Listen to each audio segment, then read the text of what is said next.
The second round of the NHL playoffs is officially underway, so today we're going to be back to do some round 2 predictions. We'll compare it to what I said in the original bracket challenge when I first filled out things. Do I have any second thoughts, or do I want to stick with my picks? We'll discuss what I think is going to happen in the second round coming up next. So welcome back to another video here at Top Shelf Hockey. As I mentioned, today we're doing some updated NHL predictions for the second round of the playoffs. Of course, earlier, before the playoffs started, we completed our full bracket challenge. I revealed my full predictions for you, including who I thought was going to win the Stanley Cup. But of course, not all those predictions came true. In the first round, I did get 6 out of 8 series correct, so I had to make a few revisions here and kind of make some adjustments. And we'll see if the teams that I was willing to bet on early on, if I still have that confidence in them. So let's take a look at our remaining 4 series and our 8 teams left, and I'll give you my predictions here and who I think will win. Leave your predictions down in the comments, of course, and we'll see. And of course, we'll take a look back at the full bracket challenge later on to see who made the best choices. Starting in the Western Conference, we have a battle of a couple of powerhouses here with the Dallas Stars and the Colorado Avalanche. This is going to be a really fun series to watch, I think. There's going to be lots of good action. I think it's going to be a longer series. If you take a look at a breakdown between special teams and certain aspects of the teams here, I'm going to give an aspect of an edge in goal to the Dallas Stars. Jake Ottinger was really good against the Vegas Golden Knights and helped eliminate the defending Stanley Cup champions, where the Avalanche got off to a shaky start with Georgiev, but he settled in nicely and played a big role in shutting down the Winnipeg Jets in just 5 games for the Avalanche. So certainly, you could say that between the two goalies, Georgiev was a little bit of the underdog here, but he played really well in round 1. Home ice advantage hasn't really been a huge advantage at all times. We've seen a number of road teams win in the first round here, so I'm not going to put too much stock into that. When it comes to special teams, though, special teams have played a major role. So if you look at the power plays, for example, of both Dallas and Colorado, they were both pretty strong in the first round, but Avalanche was by far the better one, 37.5%, whereas Dallas was 28.6%.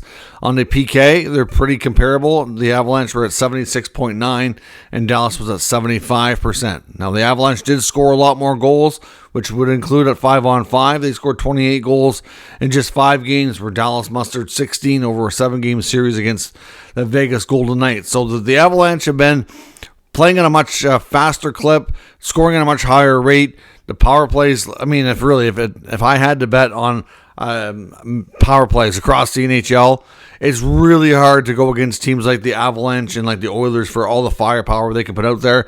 Not that there isn't other good power plays across the NHL, but they are just a little bit more loaded with superstar elite level talent. So it's tough to bet against that.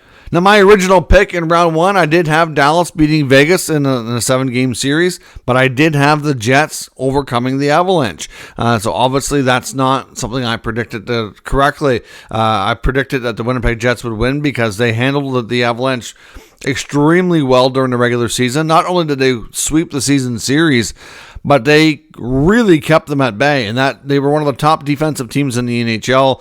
Connor Hellebuyck was arguably the top goaltender in the NHL. They didn't really play like it in that series, and the Avalanche just completely wiped them out. But, going into it, you had to think the Jets had good odds. So considering how strong Winnipeg was defensively in between the pipes, and the Avalanche just steamrolled them, I have to think that there's a decent possibility they can do that to Dallas as well. I think Dallas will put up a little bit more of a fight than Winnipeg did. I can see this series going a little bit longer, but because of that, I am going to pick the Avalanche to win in 6 games. I honestly thought they were going to have an early exit, but the way they played in that Winnipeg series, I've certainly had second thoughts, and now think they're going to go all the way to at least to the conference final. So I'm taking Avalanche over Dallas in 6 games. The other Western Conference series features a battle of Western Canadian clubs with the Edmonton Oilers doing battle with the Vancouver Canucks. Now, I've seen a lot of heated comments and difference of opinion here on social media around this between the two fan bases. And this thing, they got to remember here, is that the Edmonton Oilers team changed a lot through the year. A lot of their season play was early on. The Edmonton Oilers went through a coaching change, and they made a lot of adjustments since then, including a little bit of personnel, but mostly just how they're playing. Knobloch's had them playing a lot better. And since he took over as head coach, they had the best record in the NHL.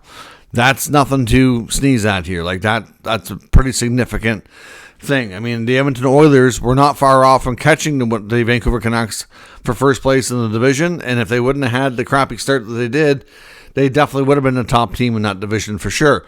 So taking a look at like goaltending, for example, who do you give an edge to? Well, normally if Thatcher Demko was healthy and starting, that would be a huge boost for Vancouver, and I would give them better odds of coming out of this series. But now you have Shilov's likely starting, which really, if you look at how he played against Nashville, I'm sure that gives his team confidence and his coaches confidence and all that, and that's great. He did play really well, and he deserves accolades, but that Nashville team is nowhere near the offensive powerhouse that the Oilers are. So you have to think that's going to be a way, way more tough challenge, right?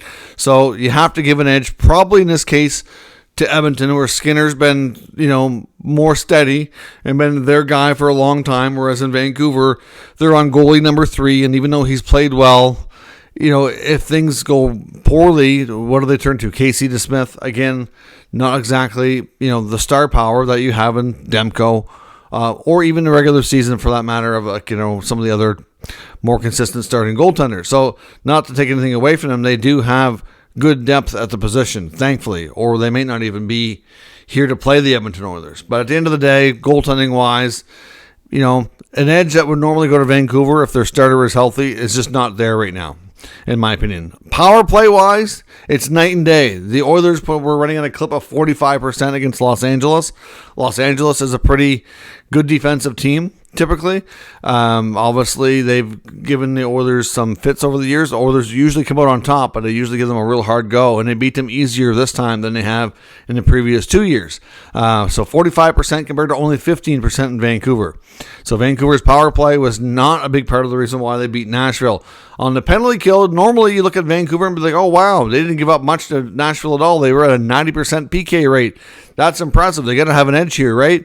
Nope. The Vancouver Canucks actually have the second best PK in this series. The Oilers are perfect at 100%. They give up 0 power play goals to the Los Angeles Kings. Now, I would argue that some of the talent Vancouver can put out for their power play would be a tougher challenge. If everybody's playing well, and you got, Pedersen, Miller, Besser, Hughes, that's, to me, higher end talent than what LA is going to put out there. So they'll probably have a tougher time. But at the same time, Vancouver didn't click well at a rate, that's very remotely successful against Nashville. So that says something right there. That's, power play and penalty kill have been a big, big factor here in all these series. So obviously the other big factor for me is that Elias Pettersson has been invisible. He hasn't done much at all. He needs to get going. Maybe this is when he breaks out and things change. If you look at just goals for, the Oilers had a 5-game series, scored 22 goals, whereas the Canucks only mustered 13 goals in 6 games over Nashville. Now, I know they were playing a goalie like UC Saros too, whereas the Oilers had the Kings goaltending between Talbot and Riddick, not exactly the same beast, but at the same time, like I said, this firepower from Edmonton I think is just a little bit too much. I think the Canucks will, they'll hang in there, they'll make it respectable, but I am going to pick the Oilers to win in 5 games. And I know Canucks fans won't like that, but I just think the way the Oilers are playing right now, unless things change and barring somebody getting hurt or a miraculous comeback by Thatcher Demko, which we're not expecting, I just don't know that the Canucks can stop this freight train called the Edmonton Oilers right now. So we'll see. Maybe I'll be wrong, and I'll certainly eat crow if I am. But for right now, I got to pick Edmonton the way they've been playing. In the Eastern Conference, we've already had one game in both of these series. Got the Rangers against the Carolina Hurricanes, opened up round 2 on Sunday afternoon. If you look at the goaltending battle of Freddie Anderson against Igor Shesterkin, obviously both goalies played well in round 1. Anderson's been one of the top goalies in the NHL since he's returned from his issue with blood clots. He's been phenomenal. The Rangers did take game 1, and it was a 4-3 battle. Anderson certainly let in more goals there than he had in a little while. Power play-wise, again, Carolina, good power play in round 1, 25%.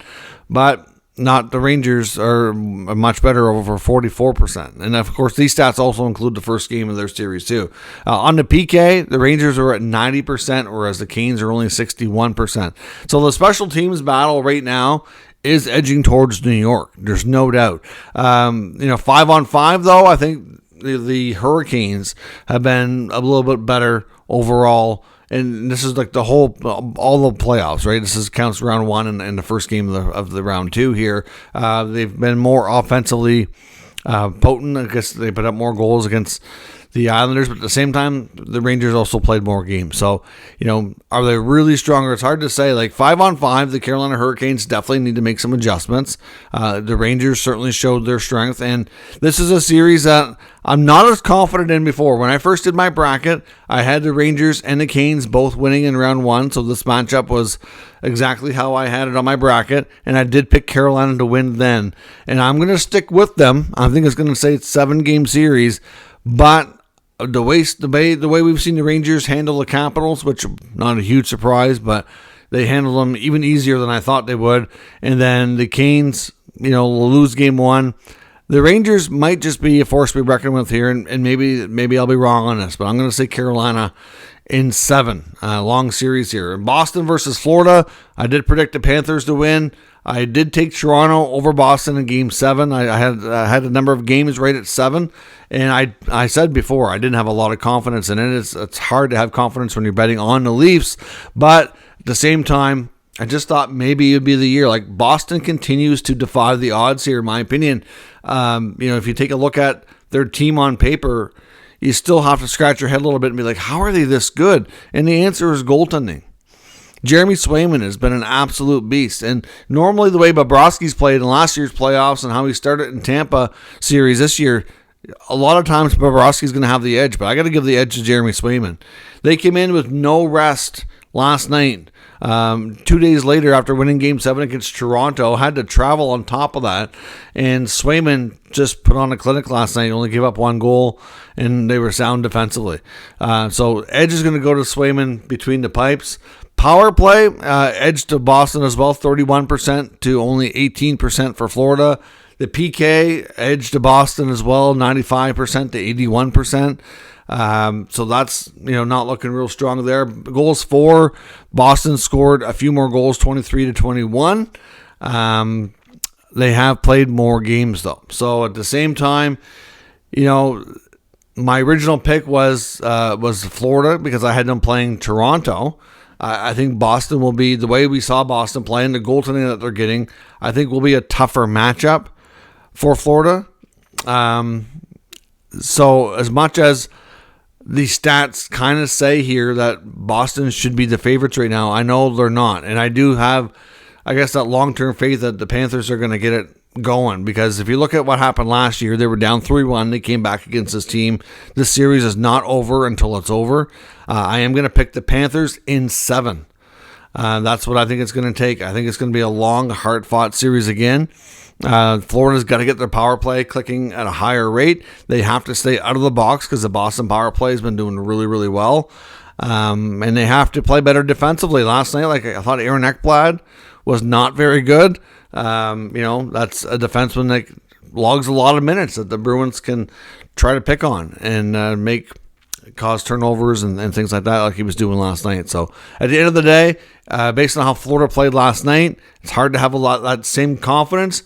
But we've seen this before. We've seen the whole rest versus rust. Clearly, the Bruins are still riding the momentum train here, going down to Florida and winning the first game. The Panthers have had an extended time off waiting for this series to get started. They'll get their legs going. They'll get their rhythm going. Based on what we saw last year, we learned that you never count this team out. So I will say Panthers in 7, which would set up Carolina against Florida as an Eastern final, and a McDavid versus McKinnon, Avalanche versus Oilers Western final. Now, in my original bracket, I did not have that. I had the Oilers playing the Jets, and I had the Canes versus the Panthers in the East. So everything's still looking good for my predictions on the Eastern side. I did have, like I said, one wrong in the East with the Boston-Toronto series going 7 games, but picked the wrong team.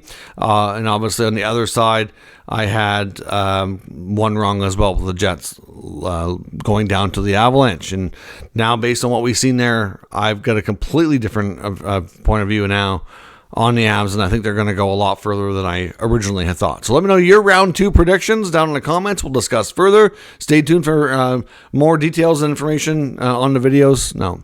Stay tuned for more content today regarding the NHL Draft Lottery. That goes tonight at 6:30 Eastern Time. We'll find out who gets to pick first overall and have the best chance to get Macklin Celebrini. So make sure you subscribe if you're new so you don't miss that, as well as the daily content moving forward. Thanks very much for watching. I'll catch you next time.